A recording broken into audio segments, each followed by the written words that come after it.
Today, we're going to talk about how to win your inner battles. And look, this isn't just another self-improvement talk. We're actually outlining a battle plan for the most important fight you'll ever have, the one inside your own head. Thousands of years ago, the strategist Sun Tzu gave us this incredible blueprint for victory. And it's so simple yet so powerful, it applies to pretty much everything. Know your enemy and know yourself. Get that right, and you're already halfway to winning. But here's the twist, right? We spend so much time looking for enemies out there in the world, we completely miss the biggest one of all, the one living right between our own ears. And that enemy has a name: fear. So let's start there. Let's identify this enemy. It's not some scary monster hiding under the bed. It's actually a part of our own mind that's just, well, it's gone a little haywire in the modern world. It's super important to get the difference between two types of fear. See, on one hand, you've got that primal, gut punch fear, like when your plane hits some bad turbulence. That's your brain's ancient alarm system doing its job. But then there's this other thing, this modern fear, that knot in your stomach when you think about speaking up in a meeting. That's the enemy we're talking about today. And make no mistake, this enemy is devastating. This modern psychological fear is probably the #1 dream killer on the planet. It defeats so many of us before we even get a chance to step onto the battlefield. So, to beat it, we've got to follow Sun Tzu's advice to the letter. It's time to do some recon. We need to understand exactly what this internal enemy is, how it thinks, and how it operates. Originally, fear was a good thing. It was a survival tool baked into our DNA to protect us from, a saber-toothed tiger jumping out from behind a rock. A real threat appears, fear kicks in, and that fight-or-flight response is what kept our ancestors alive.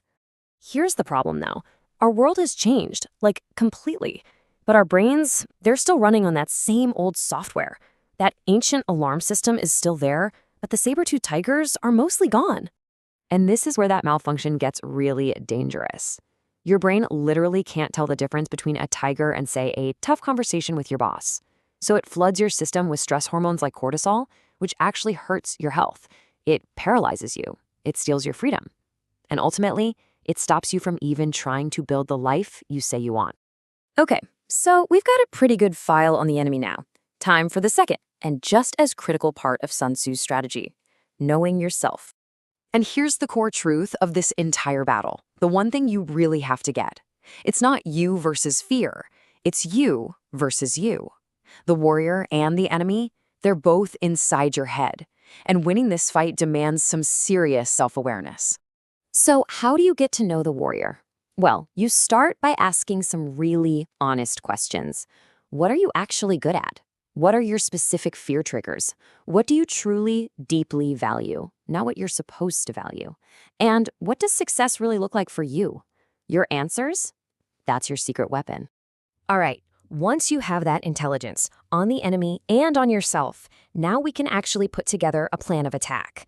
This is where we turn all this talk into action.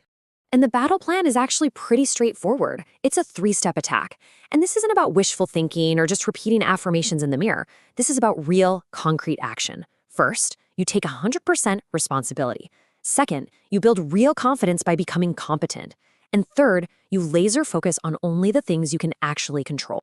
The Roman Emperor Marcus Aurelius just nailed step 1 with this. I mean, think about it. The world is going to throw bitter cucumbers and thorny paths at you. Complaining changes nothing. Your power is in how you respond. So act. So taking full responsibility really just boils down to these 3 choices anytime you're in a bad spot. 1, you can work to change the situation. 2, you can leave the situation. Or 3, if you can't or won't do either of those, you accept it fully. And you stop complaining. Wasting your breath complaining is just letting fear win. Now, step 2, this one is a total game changer. Forget empty slogans.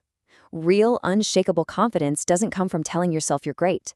It comes from becoming great at something. It's built on a solid foundation of competence. You want to be a confident public speaker? Then you practice speaking. You get good at it. You see the results. That is how you forge genuine confidence that no one can take away. And finally, step 3 is about directing your fire. So much of our anxiety comes from worrying about stuff we have zero control over. The economy, the weather, or what other people think of us. It's a total waste of energy. Your real power, your entire focus, should be on the things you can control. Your actions, your mindset, and the effort you put in. That's your domain. So you fight this battle, you follow the plan. What's the end game? What's the prize? I'll tell you this, it's not about money or status. It's something way, way better than that. This is it. The grand prize, a mind that's free from the constant noise of fear, a mind that's calm, focused, and clear. That tranquility, that is the truest form of success, because it means you are finally at peace with yourself. And when you get to that place, you realize something that people like Michael Jordan figured out. All those limits you thought were holding you back, all those fears, they were never real. They were just illusions. And when you conquer the fear, the illusions just vanish. So, the battle plan is on the table. The enemy has been identified. The warrior, well, that's you. The only question left is, are you ready to step up and fight?